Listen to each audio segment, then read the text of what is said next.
get your XRP by using the link in the description below.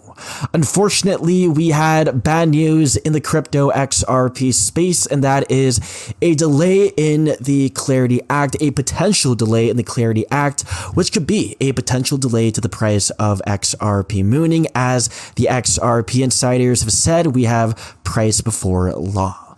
Let's take a look at this from Charles Hoskinson.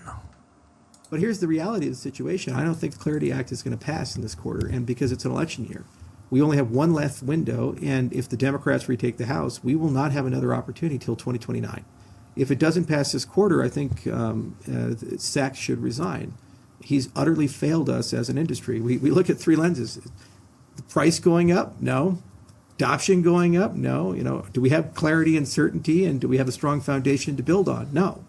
So if you're the czar and you're in charge of this whole thing, I got to judge you by your track record. Most cryptos are down 40 to 50% since Trump took office. But here's the reality of the situation. I don't think we are praying and crossing our fingers for the Clarity Act to pass, hopefully in Q1, and that will mean an XRP moon during Q1 as well. Now we have from Jim Cramer and an inverse Cramer activating. That is, Cramer says Fed Chair Jerome Powell has been fantastic and says attacking him is wrong. And this is all due to with now federal prosecutors opening criminal investigation into Fed Chair Jerome Powell and YT report. So we now have prosecutors finally going after the right people. We have Jerome Powell, who has been misspending money, printing money like there's no tomorrow, and also not lowering interest rates when interest rates were needed to be lowered. So this is great to see. We do have more information on that. And could this signal also the abolishment of the Feds? We have this year being the 113th anniversary of the Fed. We do have the 113 number. And as set by Q, we have gold destroying the Feds as we have hyperinflation due to the Feds just printing money. And with the people losing faith in the system, in the currency, we need a new system that's actually asset-backed, backed by precious metals, natural resources, and so on. So this year could be a crazy year for the monetary system, for the financial system, and that is the collapse of the Federal Reserve. And talking about the investigation, we have prosecutors investigating whether Powell committed perjury, lying to Congress, and misled federal officials regarding the scope and cost of the renovation. And we have Powell bluntly accusing the Justice Department of using the investigation as a weapon to destroy the Fed's independence. We do have Powell pointing that out, and the investigation is being overseen by the U.S. Attorney's Office in D.C., which is currently led by Jeanine Pirro, a Trump appointee. So as Trump has been saying, we have Trump going after Fed Chair Jerome Powell and demanding a new Fed chairman. We have a new Fed chairman coming in, and we have a video of Jerome Powell responding to the prosecution. Let's take a look at this video. Good evening. On Friday, the Department of Justice served the Federal Reserve with grand jury subpoenas, threatening a criminal indictment related to my testimony before the Senate Banking Committee last June. That testimony concerned in part a multi-year project to renovate historic Federal Reserve office buildings. I have deep respect for the rule of law and for accountability in our democracy.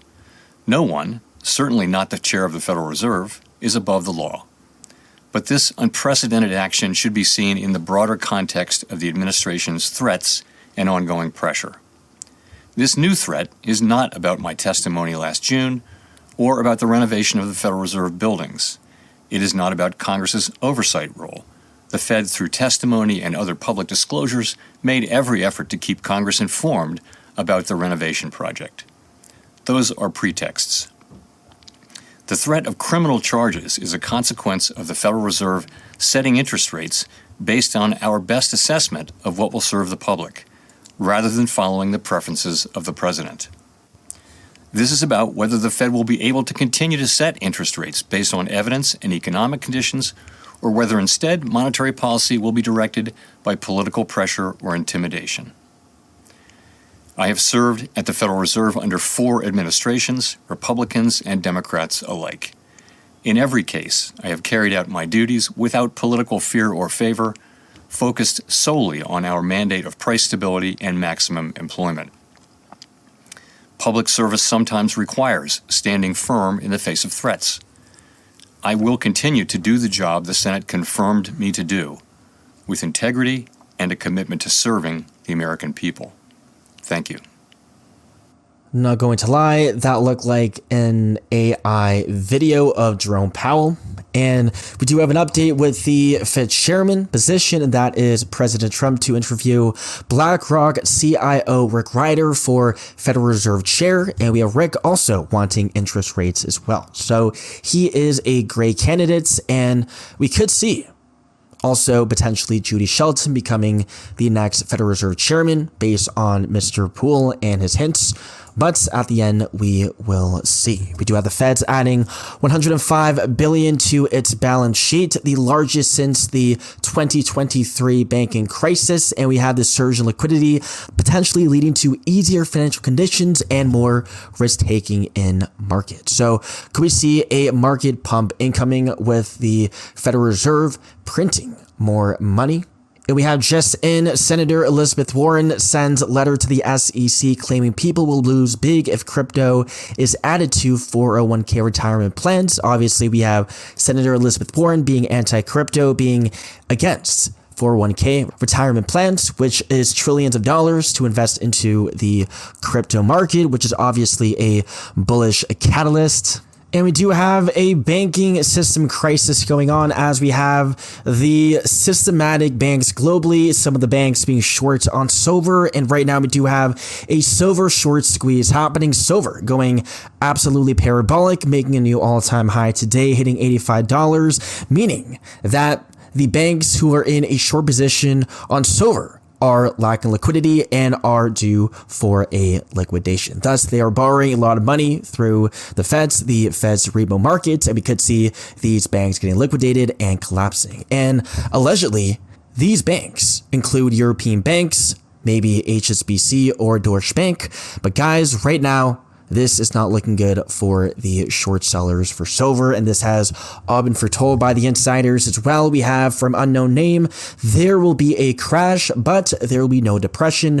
Two major banking giants to befall. I was told they are banking giants from United Kingdom and Germany. So we will see if we do have any banks collapsing in the UK and Germany. Eyes definitely on the banking system, and we have a major macro event as well, and that is UK and Germany discuss placing NATO troops in Greenland to protect it from the US. We do have crazy macro events going on as well. Watch out for the price of silver. If we do see silver moving up higher, eventually we will see the two banks getting exposed. And lastly, we have breaking, a way to end off a video with an interesting note, and that is it is speculated that we are less than 10 years from being able to communicate with every animal with decoding and BCIs that let us talk back. We are truly in the future. So it seems like we have AI cryptocurrencies coming in, and on top of that, us speaking to animals sometime in the future.